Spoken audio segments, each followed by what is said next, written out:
C'est pas ça. Genre, le capitalisme, la vraie vie, c'est pas un cross organisé par la mairie de Paris.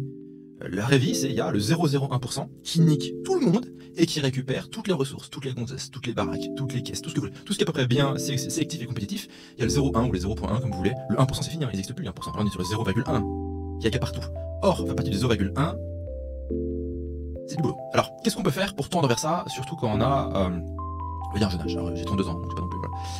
Le premier levier, ça serait d'aller développer sur les réseaux sociaux ce que moi j'appelle un MVG. Donc MVG, c'est pour Minimum Viable Group. C'est un concept que j'utilise souvent sur cette chaîne YouTube.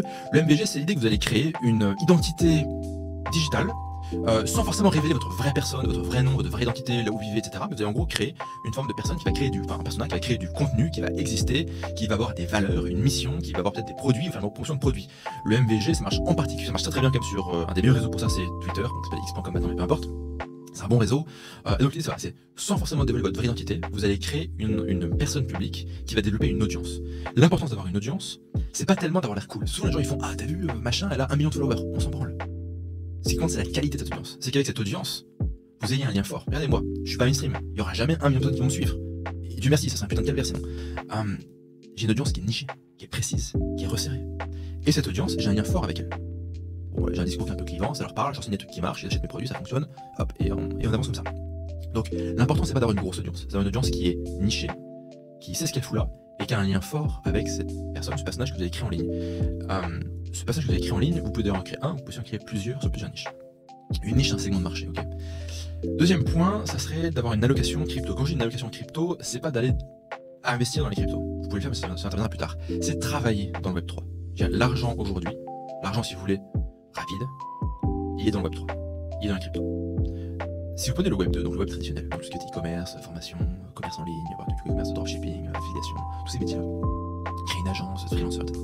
Dans ces métiers-là, en travaillant bien, avec les bonnes techniques, c'est faisable de gagner 20 000 € par mois. C'est quasiment impossible de gagner 20 millions en 2-3 ans. Le Web3, c'est l'inverse. Le Web3, c'est très compliqué d'avoir un salaire.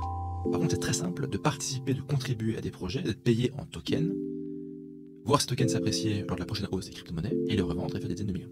C'est pas une promesse de gain, c'est une réalité économique. Donc il faut avoir une éducation Web3.